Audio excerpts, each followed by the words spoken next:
বিড়ালের কারণে একটি শিশু মেয়ের নিজের স্বাভাবিক ভাষা ভুলে অবিকল বিড়ালের মতো ম্যাও ম্যাও শব্দ করছে।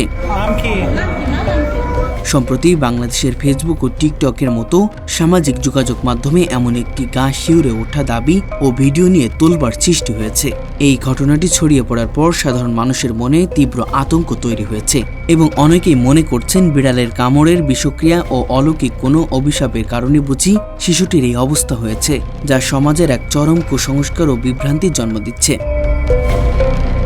অনুসন্ধানে জানা যায়, ইন্টারনেট দুনিয়ায় চাঞ্চল্য তৈরি করা এই ভিডিওটি সুনির্দিষ্ট কোনো বাস্তব ঘটনার উপর ভিত্তি করে তৈরি নয়, বরং এটি কোনো এক অজ্ঞাত স্থান থেকে সংগ্রহ করা একটি অস্পষ্ট দৃশ্য, যা সস্তা ভিউ ও লাইক পাওয়ার উদ্দেশ্যে সোশ্যাল মিডিয়ার কিছু পেজে আপলোড করা হয়েছে।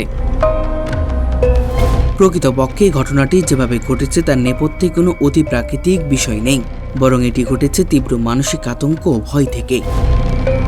যখন কোনো শিশু বা সংবেদনশীল মনের মানুষ কোনো প্রাণী দ্বারা মারাত্মকভাবে আক্রমণাত্মক হয়, তখন সে আকস্মিক ধাক্কা বা মানসিক ট্রমা তার মনস্তাত্ত্বিক সহ্য করতে পারে না এবং এর ফলে সে অবচেতন মনে মানুষের ভাষা ভুলে এমন অস্বাভাবিক আচরণ শুরু করে।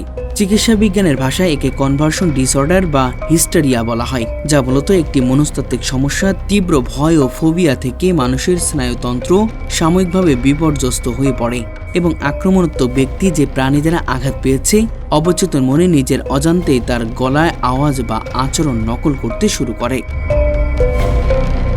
অনেকে একে ভুলবশত জলাতঙ্ক বা রেবিস রোগের লক্ষণ মনে করছে, কিন্তু বৈজ্ঞানিক সত্য হলো জলাতঙ্ক হলে রোগীর পানিভীতি, তীব্র জ্বর, গিলতে কষ্ট হওয়া বা খিঁচুনি হতে পারে। তবে রেবিস ভাইরাস মানুষের কণ্ঠস্বর বা ডিএনএ বদলে দেওয়া পশুর মতো আওয়াজ তৈরি করতে পারে না।